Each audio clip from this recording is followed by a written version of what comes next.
સમાચાર અમદાવાદમાંથી ફરી ખાદ્ય વસ્તુમાં જીવાત નીકળી હોવાની ઘટના બની છે। સમોસાની ચટણીમાંથી મરેલી ઘરોડી નીકળી। વેજલપુર વિસ્તારના ગ્રાહકને કડવો અનુભવ થયો। રામદેવ ચોળાફળી નામના એકમમાંથી ચટણી લાવ્યા હતા। ગ્રાહકે આરોગ્ય વિભાગમાં ફરિયાદ નોંધાવી। ફૂડ અને આરોગ્ય વિભાગની કાર્યવાહી બાદ પણ ખાદ્ય પદાર્થોમાંથી જીવાત નીકળવાના કિસ્સા સામે આવી રહ્યા છે। વેપારીઓ સફાઈનું ધ્યાન રાખતા નથી તેવું લાગી રહ્યું છે, જેનો ભોગ ગ્રાહક બને છે। જો ગ્રાહક આવી મરેલી જીવાતવાળી ખાદ્ય વસ્તુ ખાઈ લે અને આરોગ્યને નુકસાન થાય તો જવાબદારી કોની? અમારા સંવાદદાતા નરેન્દ્ર રાઠોડ વધુ વિગતે વાત કરવા જોડાયા છે। નરેન્દ્ર, પૂરી વિગત।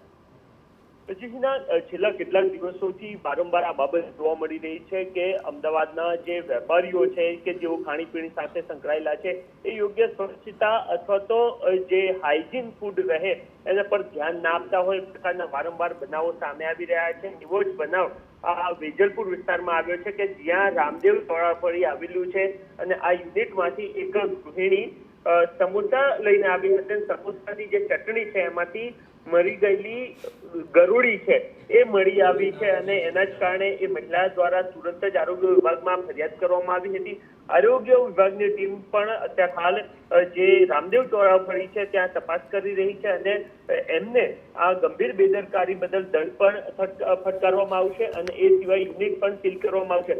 પરંતુ મહત્વની વાત એ છે કે વેપારીઓ આ સંદર્ભની અંદર હાઇજીન દાખવે એ ખૂબ જરૂરી છે, કારણ કે આ જ પ્રકાર અથવા તો આ જ એ સિઝન હોય છે કે જ્યારે સૌથી વધારે બીમારીનો ભોગ લોકો બનતા હોય છે, ત્યારે તમામ લોકો સાથે વેપારીઓએ પણ ગ્રાહકોને એમને જે આવે છે એમને યોગ્ય વસ્તુ આપવી ખૂબ જરૂરી છે। પરંતુ એમની બેદરકારીના કારણે આ અગાઉ આ છેલ્લા કેટલાક દિવસોમાં આ પ્રકારના અનેક કેસ સામે આવ્યા છે, જેમાં એક્સપાયર થઈ ગયેલી વસ્તુઓ પધરાવી દેવી, આ સિવાય આ પ્રકારની જીવજંતુઓ સામે આવા એ પ્રકારના બનાવ બન્યા છે। ત્યારે મહાનગરપાલિકાનું આરોગ્ય વિભાગ જો કડકાઈથી કામ કરે તો આમાં જરૂરથી કંટ્રોલ આવી શકે। આભાર નરેન્દ્ર। તો રામદેવ ચોળાફળીમાંથી ચટણી લીધી હતી કે જેમાંથી મરેલી ગરોળી નીકળતા હવે એકમને દંડ ફટકારવામાં આવ્યો છે, પરંતુ લોકોએ હવે બહારનું ખાતા પહેલા ચેતવું જરૂરી બન્યું છે।